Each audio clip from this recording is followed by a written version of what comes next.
Hi everybody, it's me again, and I wanted to tell you about the last trip that I just took to Camp Amos. We went down January 10th and we came back the 20th, so it was a little bit of a shorter trip, but it was really nice because we were to get done most of what we went to do. We had a few hiccups, we'll talk about that in a little bit. So those of us that went this time were David. All right, the earth is the Lord's and the fullness thereof. Isaac. Awesome sauce. Oh yeah. Ruben. ¿Dónde está el baño? And I. And then we had Oscar and Anna meet up with us from Guadalajara. Perfil, you know, something. Diego.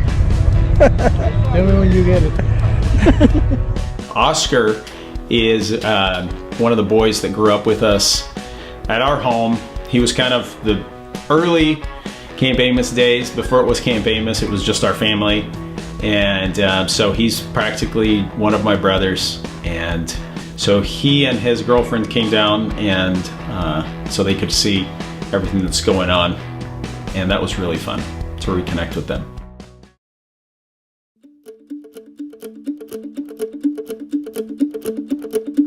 All right, so let me talk about the few things that we did manage to get done, like work-wise, while we were there. So first of all, we were concerned about getting the steps done properly. So we blew a hole through the wall, and that was a pain in the butt, but it was both interesting and fun. And I say that as the one who probably did the least amount of the work, so it's kind of embarrassingly. But we blasted this hole through the wall, and then David and I went to the store, got our tools, and we went ahead and marked where the steps were gonna go. It's a little bit technical, so we wanted that to get done right.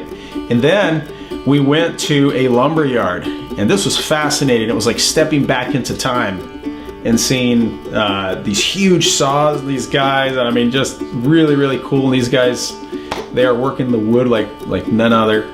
And we were able to order exactly these beams, exactly what we needed for building the staircase.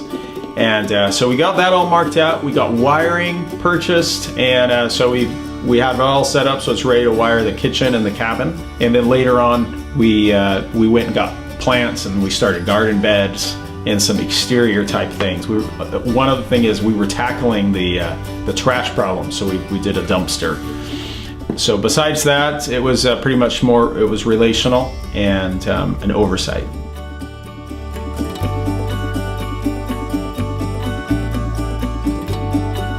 Probably the biggest hiccup in this trip was there was supposed to be an entire lumber order waiting there when we arrived. In fact, I had purchased a few power tools and taken them down with me. So we were all ready to go. We were going to start framing the guest cabin. When we get there, it turns out that the lumber wasn't set to arrive till the day that we were leaving. So we were kind of bummed about that, but as time went on, we realized, I think it's all in the Lord's timing, because honestly, there were so many other things that needed to get worked on. We also felt like this trip, there was a real emphasis on just interaction, relationship, you know, spending time with the kids, with Matthew, with each other, a lot of heart-to-heart conversations. Not to mention a lot of other oversight stuff. We had to look into just the many components that are all part of what's becoming Camp Amos, and you know, finding the right people to assign those jobs to. And honestly, even if the lumber had been there, I don't know if we would have had the time to get much of it done. So I wanted to run through some of the things that we went ahead and lined out, and it was really great. We were able to talk to key people and put them in charge of these components. So one of them is the carpentry. We weren't able to get started on any of the framework for the cabin, but there's a great friend down there named Alfredo Garduño, and he's an old friend and a carpenter. And so he came out and we talked with him about everything that has to be done. It turns out he and his son actually worked with teams in the past building cabins. So thank you, Jesus. I think he's like exactly the perfect fit. Not to mention, you know, the house needs doors, and after kind of looking at all of our options, I said, can you just build us doors? They're going to be nicer, they're going to be solid. I think it's the best option.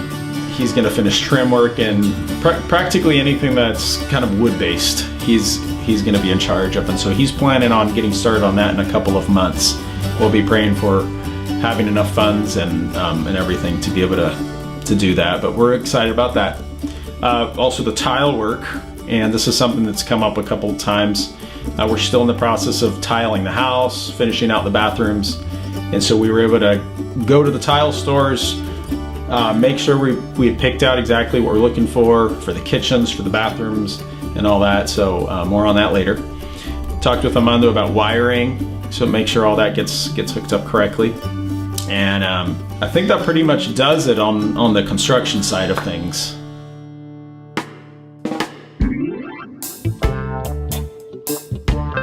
One of the first things we did when we got there was we took Enoch and his family and all the boys, and we did an excursion to one of the local sites.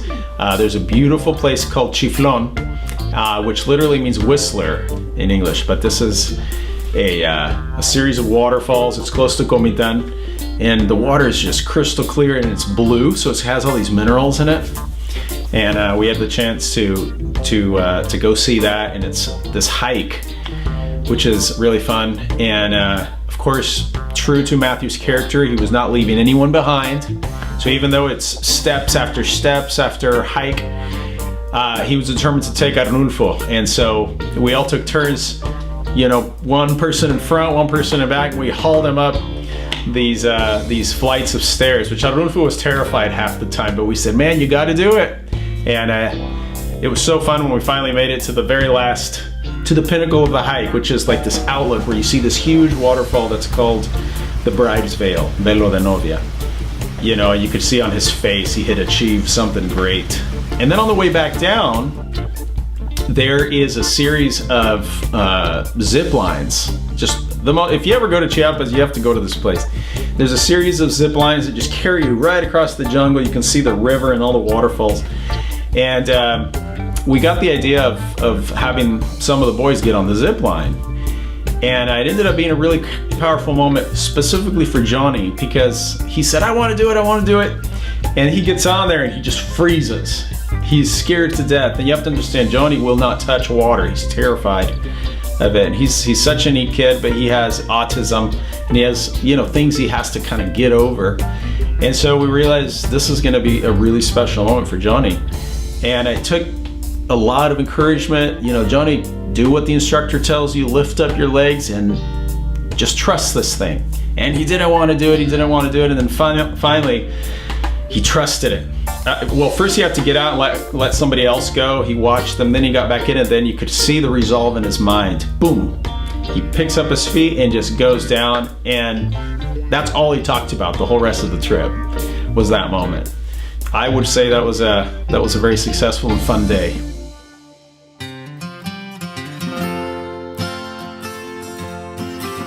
As I have said before, a really important component that we began to feel and kind of felt throughout the time while we were there was one of connection, one of talking with people, specifically with Matt. When you're in this role of serving these children, it can feel very lonely at times. We ended up having some really, really wonderful times around the campfire this time, and catching up with some of the locals and some of the old friends there, Francisco and Blanca, Armando and Adriana, other friends. And then I had mentioned earlier that Oscar and Anna came from Guadalajara. And, Oscar we spent years with him as a boy growing up, and then he went off and has been living in Guadalajara. And then Anna, who's his girlfriend, and they're, probably going to be getting married sometime soon. We just had some really special conversation with them. We got to find out what God's doing in their hearts, and they seem to be passionate about a lot of these same things of working with the children, and maybe even thinking about doing something up in Guadalajara. So that's something we'll probably be following up with later. I would also mention I was talking with Nehemiah, who's the newest addition to the home, and he's this little guy. He looks like he's about 10 years old. Turns out I think he's more like 14, 15, or 16. And he kind of opened up and just started talking all about his abandonment and not finding anywhere to live. And then finally you know, he was brought to Matthew's place and how thankful he was for that. He talks about giving his life to the Lord and being really excited about being a part of what is happening there. Some of the conversations we had were just priceless. They're one of those, you know, you have this moment that is kind of unforgettable. And so we're just really excited to begin experiencing some of these campfire moments that I believe that there will be many, many more of.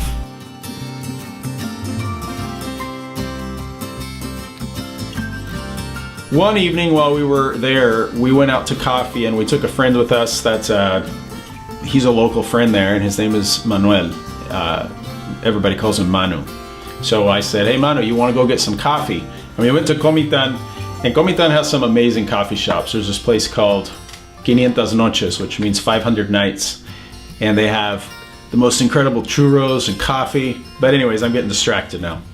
So we got talking about what's on his heart, you know, what he's excited about in the future. He's a Christian of about 6 years. And one thing he happens to be very passionate about is sustainable, intensive gardening and cultivation. And it's something he's hoping that he can make a living at and learn more about, maybe become an educator and become an intense garden, you know, farmer. Not traditional farming, but more intense small spaces. So that got me really excited, because a big focus that I feel God has put on our hearts for this year is praying for staffing and people who can be part of the network that the Camp Amos runs on, both for teaching, for counsel, for, you know, just all the different components. And so I asked him, would you be interested in, you know, helping us out at Camp Amos with the whole gardening aspect, you know, bringing and teaching what you've learned, maybe even the guy who's in charge of the gardening portion of it. And I didn't necessarily talk about any kind of arrangement, but I'm just excited thinking about how people like Manu could be key components, and, you know, he can develop something God has put on his heart while at the same time benefit the lives of these children, and Camp Amos being context for that to happen. Other people that come to mind was Enoch and Mari, you know, which, as you know, have been there. Enoch's in charge of construction, Mari's in the kitchen. And as we were thinking, we realized these people are no longer just workers to us. They are a core part of Camp Amos.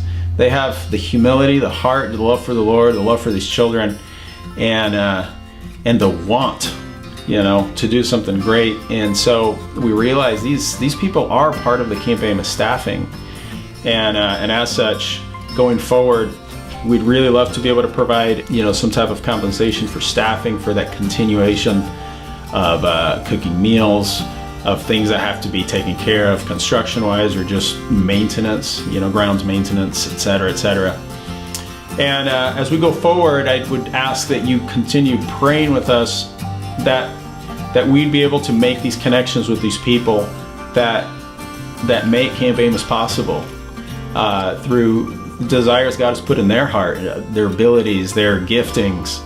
As we go throughout the year, we'll probably talk about some more of these people, and just be praying God brings more of them to mind for us. So thank you so much, everybody, once again. Last year was amazing. This year started off well, and we are excited about what God is going to do in and through Camp Amos. I wanted to touch one last time on this property opportunity that's between us and the road. And it's evidently a pretty prime piece of property for the area, so it's not as cheap as we thought it would be. So we're just praying that we could work something out, that God would open the heart of everybody involved. And be praying for that. For what I believe God is doing in Camp Amos, this piece of property would be incredibly beneficial for the, you know, gardening purposes, just to have more room for doing the trails, the gardens, the campsites, even just, you know, we'd like to build a couple more cabins in the future for more staffing, or for people who need a place to stay overnight and stuff like that. So thank you again so much. Check us out on campamos.org, and you can visit our other sites, the Facebook and YouTube, and feel free to comment and ask questions. And if any of you would like to go on a trip with me, I think that would be wonderful. Feel free to contact me. So God bless you guys, and we'll see you next time.